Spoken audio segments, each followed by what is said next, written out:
It's not the critic who counts. It's not the man who points out how the strong man stumbles or where the doer of deeds could have done it better.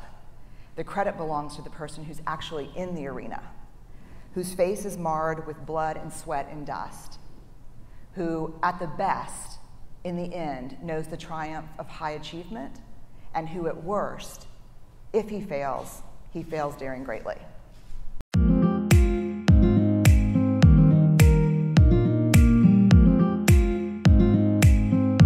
A really good friend of mine who lives in New York called and said, "How are you feeling about the 99 conference?"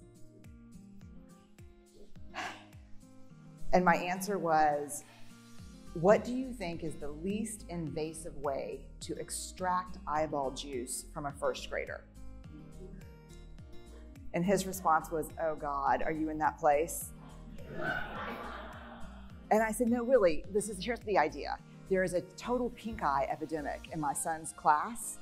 And if I could get some of the juice, I could give myself pink eye, which would be a legitimate excuse not to go.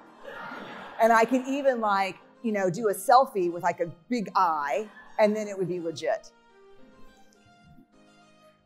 And he said, "I thought you were excited." And I said, "I was excited, but as I was working on my keynote, I realized that I had kind of tricked myself into believing that this was my tribe. And then I realized my obsession with fonts doesn't really make me one of you." And he said, "Well, what was going on when you thought you were one of them?" And I said, "I don't know, I'm gonna have to think about it." And he said, "You're a researcher. It doesn't necessarily mean that you're not, a creative." And I said, "No, these are the creatives. These are the people that no one sat with in high school, and then everybody wants to be when they grow up. I'm a researcher. No one sat with us in high school. No one still sits with us." So I thought about it, and I thought, okay, so I'm a researcher. I study connection. I study vulnerability. I study love. And then I realized why I thought you were my tribe. I think it's because design is a function of connection. There is nothing more vulnerable than creativity. And what is art if it's not love? So it made sense to me to be here. And then I thought, okay, 99% perspiration. They said, don't talk about inspirational stuff, talk about the how-tos. So, my name, sometimes I name my keynote presentations things that'll make me feel better about being here. So this one's called Sweaty Creatives. Because I know what it means to be a sweaty creative. Because I create all the time when I write, the way I translate my research, when I talk. And I know what the perspiration feels like. And so what I want to talk about today is the perspiration that no one talks about very often. And that's not the perspiration from the hard work and the laborious part of creating. It's the perspiration from fear, from the cold sweat, the stuff that pops up on our eyebrows when it's not supposed to be there because we're presenting an idea or talking about something that we care about. And then we're begging our body not to sweat. Like when they said, "We're filming you against black, could you wear something else?" I'm like, no. That 99% perspiration thing, I'm down with that. I got that. I'll be wearing, yes, my option will be navy. So I know about sweaty creatives. So I want to tell you about something that changed my life as a creative person. And it's a quote from Theodore Roosevelt, and it has completely, I know it sounds cheesy and cliche to think a quote can change your life, but sometimes when you hear something, when you need to hear it and you're ready to hear it, something shifts inside of you. And so my story is that I am a researcher, and I never thought I would have a big public career. And so I did a TED Talk that went very viral. And in the wake of that, I was kind of everywhere for a couple of months on every CNN.com, NPR. It was everywhere, and something I wasn't used to. And the marching orders from my therapist and my husband were, do not read the comments online. So I read all the comments online. And so one morning, I woke up and there were 2 or 3 new articles out, and I started reading the comments. And they were devastating. They weren't about my work, they were about me. They were super personal. And they were the things that creative people play in their mind and then give up doing what they really want to do. Like if I asked every single one of you, what would you try if you knew people would never say this about you? What would this be? Those were the comments that morning. Of course she embraces imperfection. What choice does she have? Look how she looks. I feel sorry for her kids. Less research, more Botox. Just mean personal attacks, the things that really, up until that moment, had inspired me to stay very small in my life and my career, just so I could avoid those things. So that morning, Steve and the kids leave. I stay home. I get on the couch and I watch 8 hours of Downton Abbey. And when it's over, I don't want to turn off Downton Abbey. Because the minute you turn off Downton Abbey, then it's like soccer practice and dinner and back to the mean people. And maybe, should I get Botox? And maybe if I stand still when I talk. So I get out my laptop and I do a search for who was president in the United States during the Downton Abbey era. Have you ever done that? Like you're numbing with TV or a movie, and so when it's over, you just like stay in that space by like learning more about the actors and what's going on. I've been doing this long enough to know this is like, you're laughing with me, not at me. So I put it in, and Theodore Roosevelt comes up, and a quote comes up. And I read it. And this is what it says. It's a quote from a speech that he gave in the early 1900s at the Sorbonne. And a lot of people call it the Man in the Arena speech. And this is the passage that changes my life. It's not the critic who counts. It's not the man who points out how the strong man stumbles or where the doer of deeds could have done it better. The credit belongs to the person who's actually in the arena, whose face is marred with blood and sweat and dust, who at the best, in the end, knows the triumph of high achievement, and who at worst, if he fails daring greatly. So the moment that I read that, I closed my laptop, and this is what shifted in me. 3 huge things. First, I've spent the last 12 years studying vulnerability, and that quote was everything I know about vulnerability. It is not about winning, it's not about losing, it's about showing up and being seen. The second thing, this is who I want to be. I want to create. I want to make things that didn't exist before I touched them. I want to show up and be seen in my work and in my life. And if you're going to show up and be seen, there is only one guarantee, and that is you will get your ass kicked. That is the guarantee. That's the only certainty you have. If you're going to go in the arena and spend any time in there whatsoever, especially if you've committed to creating in your life, you will get your ass kicked. So you have to decide at that moment, I think for all of us, if courage is a value that we hold, this is a consequence. You can't avoid it. The third thing, which really set me free, and I think Steve, my husband, would argue has made me somewhat dangerous, is kind of a new philosophy about criticism, which is this. If you're not in the arena also getting your ass kicked, I'm not interested in your feedback. Period. That's it. If you have constructive information, feedback to give me, I want it. And I'm an academic, I'm hardwired for wrestling around with stuff like that. If you say, hey, you forgot all this literature, or hey, you should have done this, or terrible sentence construction over here, like, let's do it. I love that.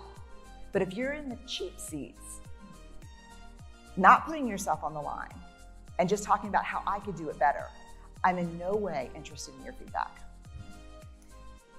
So I know about the sweaty creative. And so what I want to do today is I want to talk very specifically about the arena. This is where we sweat. How many of you know this feeling by just looking at the picture? Yeah, show of hands. How many of you know this feeling? So this is what we do down here. Like, I don't know what you do down here, but what I set up camp down here. I like string up twinkle lights. I order takeout food. I live down here sometimes, just dreaming about the day that I come up and how awesome it's going to be. Like, but I stay down here a lot. And here's what we do. The arena's right there. You can see it. The light's there. And the fear is this. I'm scared. A lot of self-doubt, comparison, anxiety, uncertainty. And so what do most people do when they're walking into the arena and those things are going to greet them up top? What do? You armor up, right? This is where I would imagine the old days that they got all their stuff on. But God, that stuff is heavy and that stuff is suffocating. And the problem is when you armor up against vulnerability, you shut yourself off. And I've said this to audiences before, but I have never said it to an audience where it is more true than today, this second. When you armor up in this hallway, you shut yourself off from everything that you do and that you love. Because vulnerability is certainly a part of fear and self-doubt and grief and uncertainty and shame, but it's also the birthplace of these. It's the birthplace of love, of belonging, of joy, trust, empathy, creativity, and innovation. Without vulnerability, you cannot create. So what I think you're asked to do as a creative on a daily basis is walk through this hall, get to the top of the stairs, and get naked. Of course. Get naked. Get really real. Put yourself out there and walk out there so people can see you and see what you've made and see what you're doing. So when we walk out, this is what we see. Lots of seats, lots of people. But we focus in and we focus on this, the critics. I used to think the best way to put your work out into the world is to make sure the critics are not in the arena. But you have no control over who's in the arena. And the best way I have found is to know that they're there and to know exactly what they're going to say to you, because each of you know. The 3 seats that will always be taken when you walk into the arena, when you share your work with someone, the 3 seats that will always be taken are shame, scarcity, and comparison. Shame, completely universal human emotion. We all have it. It's that gremlin that whispers, you're not enough. Or if you're feeling pretty confident, like this is, I went through this like when Scott was talking, I went back and forth from like a ping pong table with gremlins, back from, oh my God, I'm not enough, to, I can do this. I can totally do, oh, who do you think you are? That's the other gremlin. That's how it works. Like, look at you, big for your britches. I clearly have Texas gremlins. I don't know that everyone says too big for their britches, but that's what my gremlins say.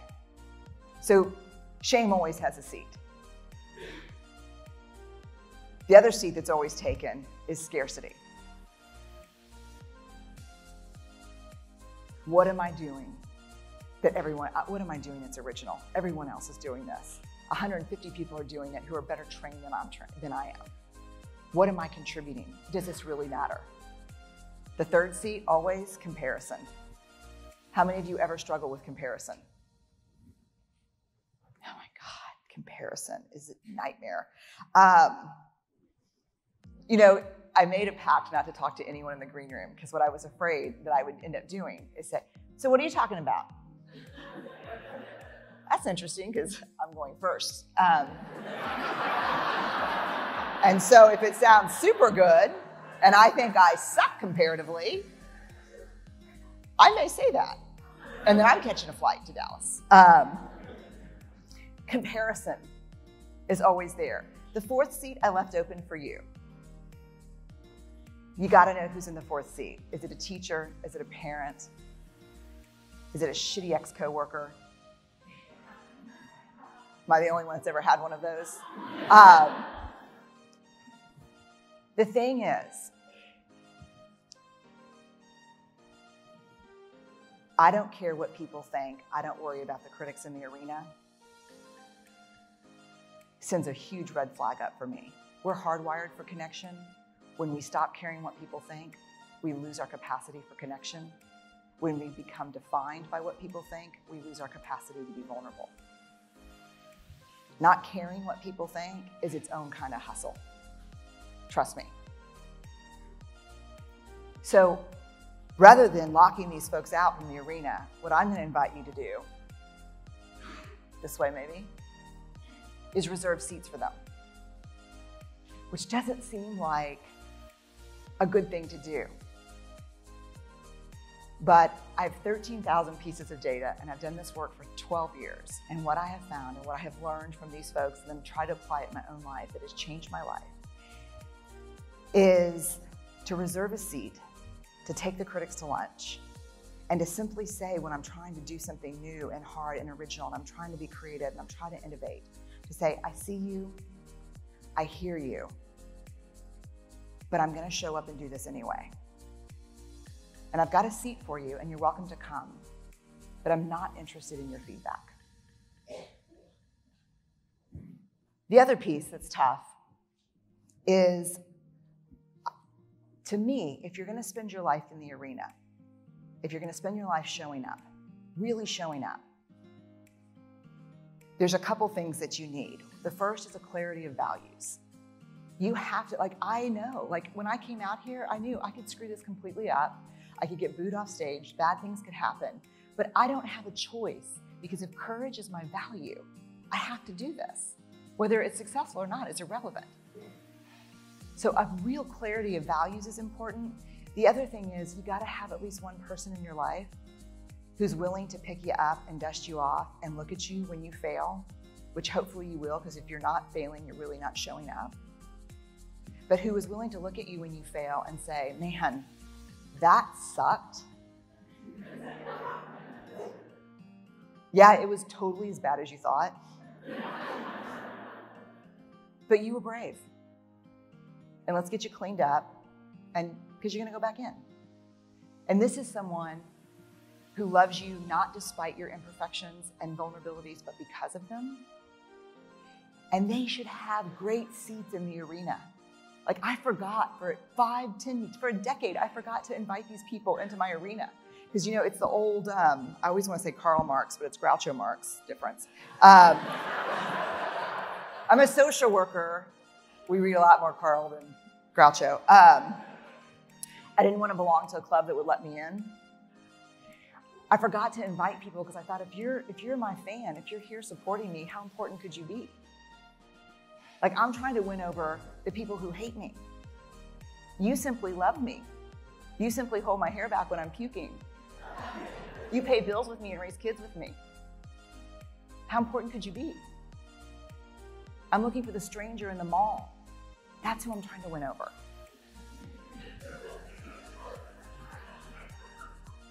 Yes or no? Okay. The last part is, so I guess the real specific how-tos are this. The world keeps going, whether you know it or not. The critics are in the arena, whether you identify them and think about the messages that keep us small. They're there, whether you do that or not. What I have found in my life and what I've found in my research, which fueled what I did in my life, is that the people who have the most courage, who are willing to show up and be the most vulnerable, are the ones who are very clear about who the critics are. The ones who reserve seats for them and say, I hear you, I get it, I know where the messaging's coming from, I'm not buying it anymore. So to get very clear, the last thing, which I think is the hardest, is this. One of these seats needs to be reserved for you. One of these seats needs to be reserved for me. when we look up and we're putting an idea, our piece of art, our design forward, who do you think the biggest critic in the arena normally is? Yourself. And so, definitely me. Like, I have never watched either of those TED Talks because it's not in service of the work for me. And I try to do things that are only in service of my work, because what would it serve for me to watch it? I would sit there and go, oh my God, suck in your stomach. Oh my God, that's not what you were gonna say. You know, we're so self-critical. And one of the things that I think happens, and I think this happens a lot, it happens in different professions, but I think I see it a lot with creatives, is there is an ideal of what you're supposed to be. And what a lot of us end up doing is we orphan the parts of ourselves that don't fit what that ideal is supposed to be. And what it leaves when we orphan all those parts of us is it just leaves the critic. And so reserved in this seat is this: where we came from, how we started, our families, that's me, the oldest, of course,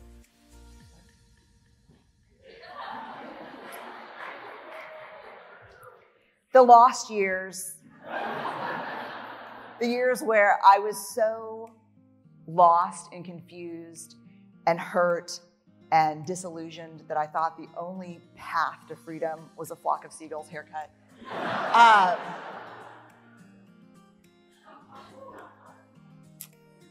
The higher the hair, the closer to God, we say in Texas.